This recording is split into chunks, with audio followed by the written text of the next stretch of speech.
بسم اللہ الرحمن الرحیم۔ السلام علیکم۔ آج میں بیان کروں گا فتح مکہ۔ ہجرت کے 10ویں سال حضور اکرم صلی اللہ علیہ وآلہ وسلم نے اپنے مقدس ساتھیوں کے ساتھ حج کا ارادہ فرمایا تاکہ حج کے مناسک ادا فرما لیں۔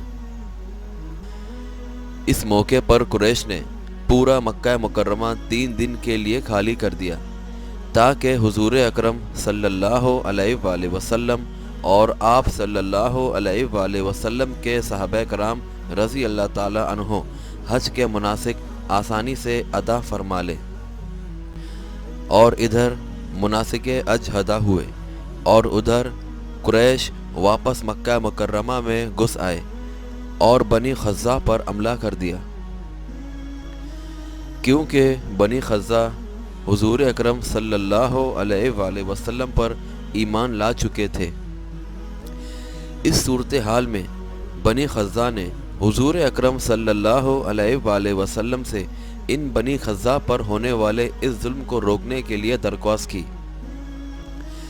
جس پر آپ صلی اللہ علیہ وآلہ وسلم نے اپنے 10,000 جانثاروں کے ساتھ 1 جنوری 630 ہجری کو مکہ مکرمہ کی جانب پیش قدمی شروع فرما دی۔ 8 دن کے سفر کے بعد صحابہ کرام رضی اللہ تعالی عنہ اور حضور اکرم صلی اللہ علیہ وآلہ وسلم کی بے مثال قیادت میں مزال حران کے مقام پر پہنچے۔ مکہ مکرمہ یہاں سے اب صرف 1 دن کی مسافت پر تھا۔ رات کو قریش نے ابو سفیان کو اپنا نمائندہ بنا کر بھیجا۔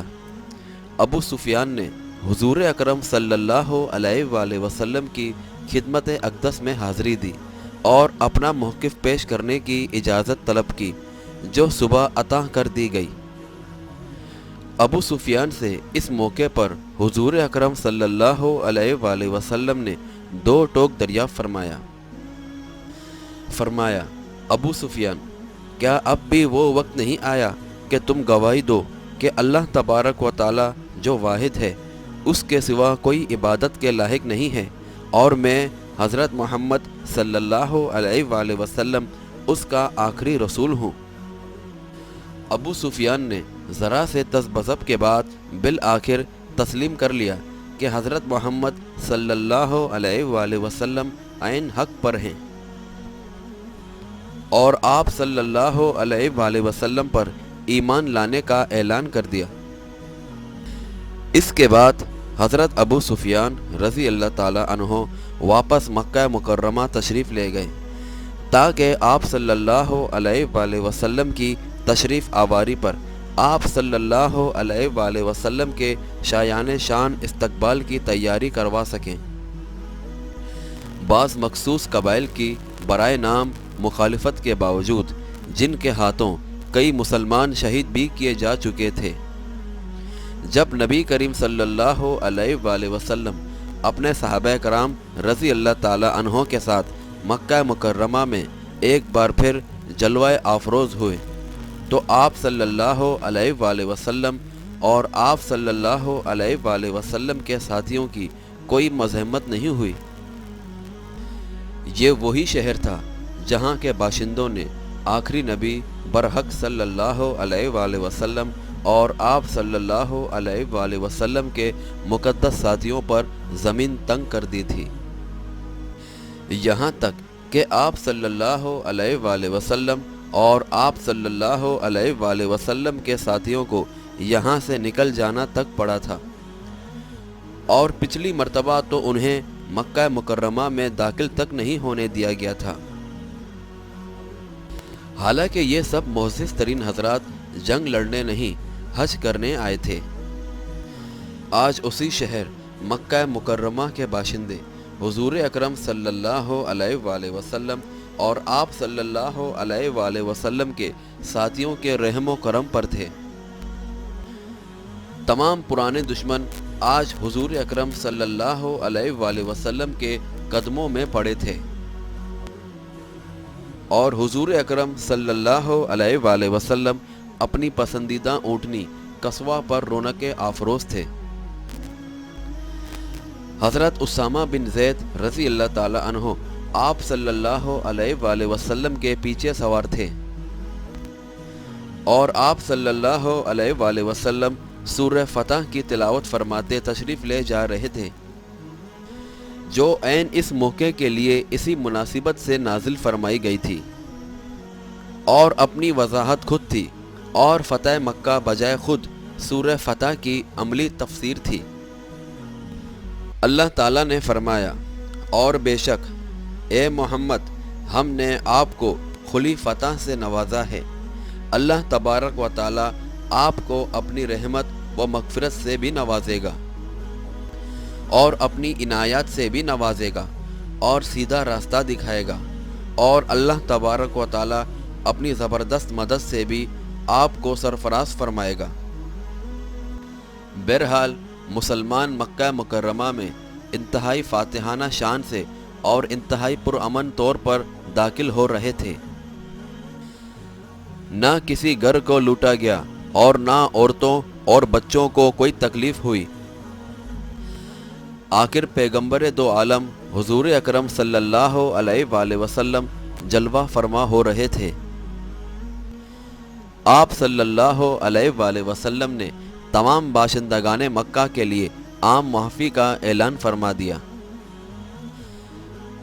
सिर्फ 4 ऐसे बदनसीब थे जिनको इस अजीमुश्शान फ़तह के मौके पर भी माफ़ी नहीं दी गई थी और वो इसके मुस्तहिक ही नहीं थे।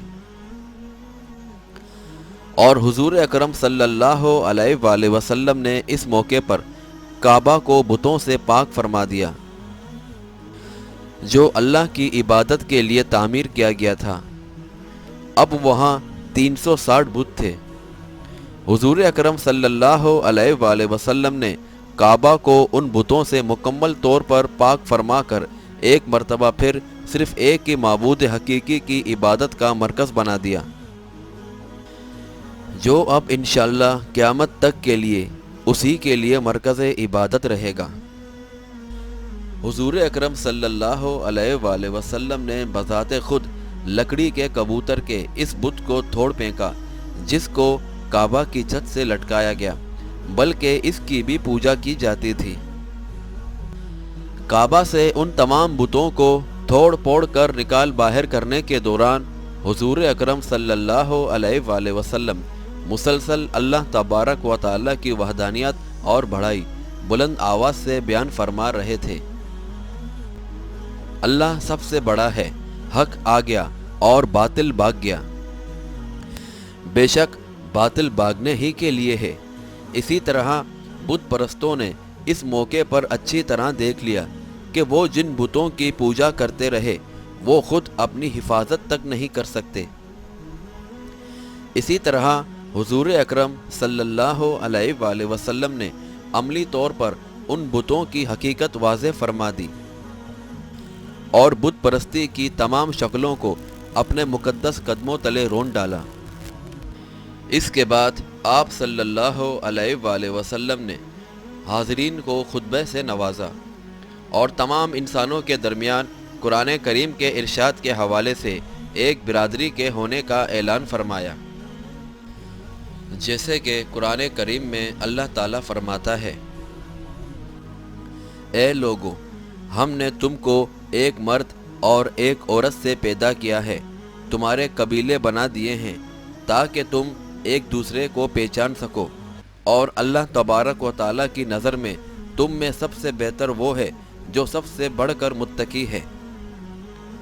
मुत्तकीन से मुराद वो तमाम अहले ईमान है जो सिरात मुस्तकीम पर चलने वाले और अल्लाह तबारक व ताला से डरने वाले हैं और ऐसी तमाम बातों से बचने वाले हैं जिनसे अल्लाह तबारक व ताला ने मना फरमाया है।